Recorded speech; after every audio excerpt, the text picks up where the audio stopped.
Hello, this is our last and second video for chapter 14. We're going to cover sections 6 and 7, and just a reminder, the remainder of this chapter will not be covered this semester. That will be for second semester organic chemistry. So in this video, we're going to put to use the information that we talked about in our first video. So we're going to talk about how to analyze an IR spectrum, an infrared spectrum.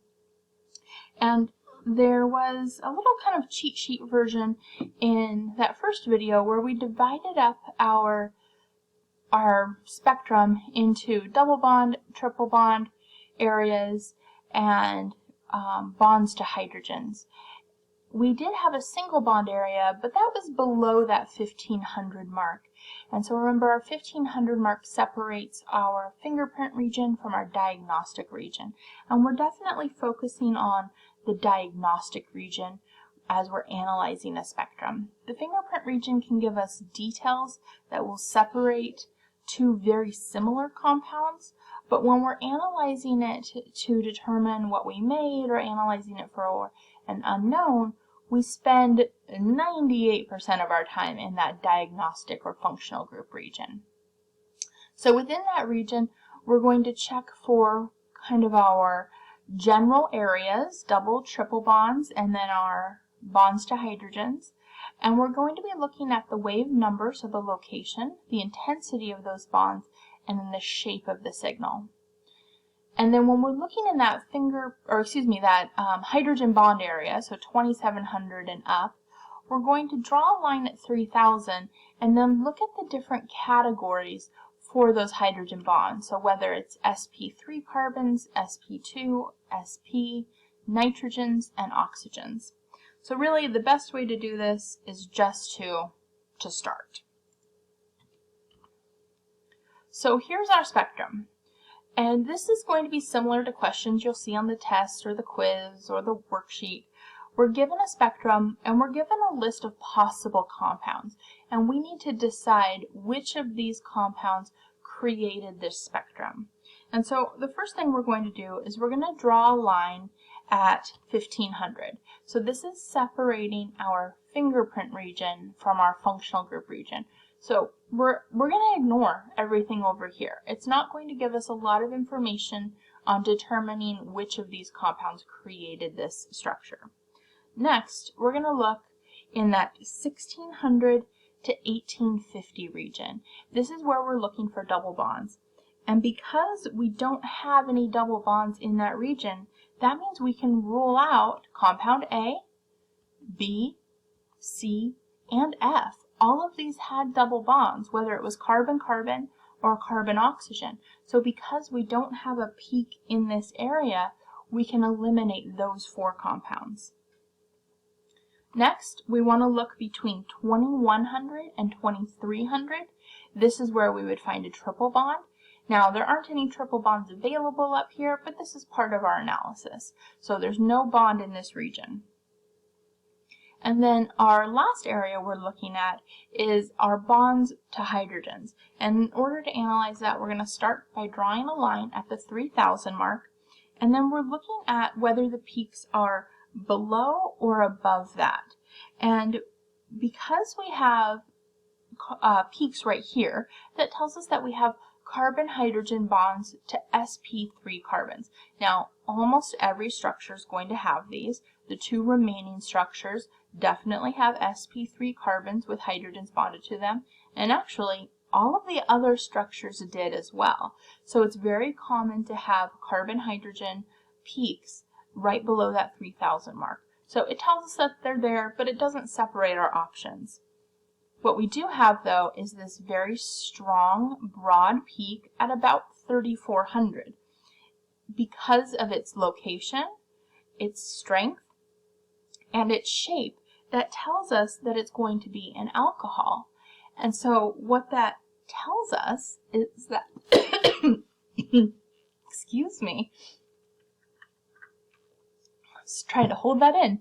What that tells us is that our compound will be compound E. So it has no double or triple bonds, but it does have that alcohol peak there at the end.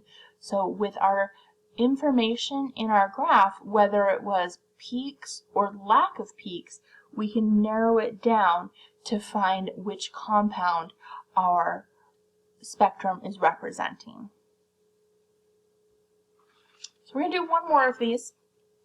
And again, we're going to determine which of these compounds made this graph. And we're starting with that line at 1500. And again, we're going to focus just on this area over here. We're going to look in this region between 1600 and 1850. This time, we definitely have some peaks. And so that tells us that we have double bonds. And because we have double bonds, that means that it's not D or E this time. Letters D and E do not have any double bonds, so we can automatically rule those out. So next, we look in this region between 2100 and 2300. There's no peaks. Yes, there's a little bump right here, but that is definitely not large enough to be considered a peak. We would just consider that to be noise. And so there's no triple bond peaks. Again, there's not an option for that up here, but it's always good to follow our analysis steps. Next, we draw that line at 3000, and again, we have these peaks over here just below 3000 for our sp3 carbon-hydrogen bonds. Every structure that was up here had that as an option though, so that doesn't help us rule anything out. But what we do have is this peak right here. It's a strong peak, a sharp peak, and it's at about 3100. So that tells us that it's a sp2 carbon bonded to a hydrogen. And so that does rule out compound A for us. Compound A does have an sp2 carbon, but it doesn't have any hydrogens attached to it. Compound B has sp2 carbons with hydrogens all the way around the ring. Compound C, both of our vinylic carbons here have hydrogens attached.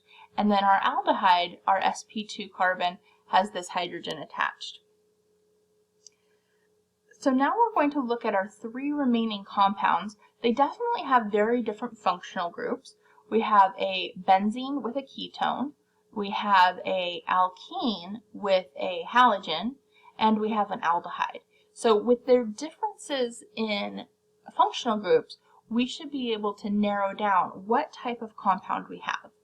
So let's look at our aldehyde first. Now we know that it has that double bond. Specifically, a carbon-oxygen double bond for an aldehyde should show up between 1720 and 1740, and this peak is more at about 1640, so it's a little bit too low for an aldehyde. And our carbon-hydrogen bond for an aldehyde should be 2830 to 2695. So whereas we do have those peaks in that region, this peak would not be explained. So we can rule out an aldehyde. It doesn't quite fit our graph. Next is compound B.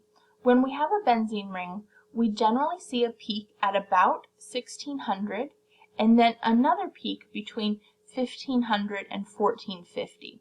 And so we're missing both of those. We don't have a peak at 1600 and then between 1400 and 1450, there's a little bit of a peak there. Most of them are below that though. And then we do have a ketone that is conjugated with that ring, and we would generally see that between 1685 and 1666. This looks like it might be a little bit low for that, so it seems like our information here doesn't quite fit. It's very close, but not quite close enough. So our last compound, our alkene down here, we have a mono substituted alkene, which would show up between 1648 and 1638, which is right where this guy is. And then a carbon-hydrogen bond for that alkene would show up between 3100 and 3000, which is right where this is. Now notice I left that carbon-bromine bond off. Carbon-bromine bonds are going to show up all the way down in our fingerprint region. I believe a carbon-bromine bond is at about 600, so our graph doesn't even go that low. So a lot of times we can't identify those single bonds from carbons to other heteroatoms. This set of data matches our spectrum the best out of all of our options though. So that tells me that compound C made this graph. Now I did list some very specific numbers here. So I want to give you a couple resources on where to find these specific numbers as you're doing analysis. One place to find these is in your lab textbook. In the back of the book, in that technique section, one of the techniques is specifically for IR. It's technique 25, and in the book it goes through a list of questions. It starts on page 896. It is technique 25.13. It has a table of values, and it goes through a list of questions, essentially a different mode than what I did, but a way to analyze your graph going through area by area as you're trying to decide what created the peak. Our textbook does have a couple tables in it as well, and then I'm going to show you a couple graphs that are online. Oh, one more slide and then we'll look at some graphs. So one more use of IR is that it can help distinguish between two compounds. So for example, in this reaction, we're converting an alcohol into a ketone. So we can analyze this through IR by looking at the peak of that alcohol disappearing and the peak for that ketone appearing. And so we could take IR data throughout the reaction and monitor the disappearance of our alcohol peak and the appearance of that ketone peak. Okay, so let me get my links I have here, and I will post these on Canvas. Okay, so I have the two different links pulled up here. Sorry about the noise in the last little bit. There's something going on in the alley behind my apartment. So one of these links is on the Sigma Aldrich website, which is a chemical supply company. I'm going to scroll to the top here. So we have IR analysis tables, and they're divided two different ways. So this one is divided by frequency, so meaning we could look at what we would find in that 4,000 to 3,000 region, or the 2,400 to 2,000 region. So it's divided by the wave numbers. And then if you scroll down, there's a second table with the same information, but this one's divided by the compounds. So we have an area for alcohols and an area for aldehydes. So notice, let's just look at that aldehyde region. There's our carbon-oxygen double bond stretch between 1740 and 1720, and it will be strong. Now, it also tells us a couple for our carbon-hydrogen. We have a carbon-hydrogen stretch between 2830 and 2695. It should be medium, and it should be a doublet, which means we would see two peaks at a time. We also have a carbon-hydrogen bend. So remember I mentioned that we will see stretches and bends, but look where this bend is. It's down in that fingerprint region, so it's a little bit harder to see. But good information that you can utilize as you are analyzing IRs throughout your worksheets and quizzes. And then this other website, it's a PDF on analyzing IRs, and it's called the zone analysis. And so I will post this. It's kind of the way I did it, a slightly different approach. But they are looking at zone 1 is this 37 to 3200 region, and then they talk about what you would find in that region. And then zone 2 is 3200 to 2700. So essentially they're going down the IR from left to right, so from high numbers down to low numbers. And then of course you're going to find a lot more. You're going to find other YouTube videos and other information. If you type in IR analysis or IR tables, you will get a lot more information, going way more detailed than we need, but definitely some good pieces of information out there. So I will post both of these on Canvas when I post the quizzes and the videos for this chapter. to help you with your analysis. Thank you.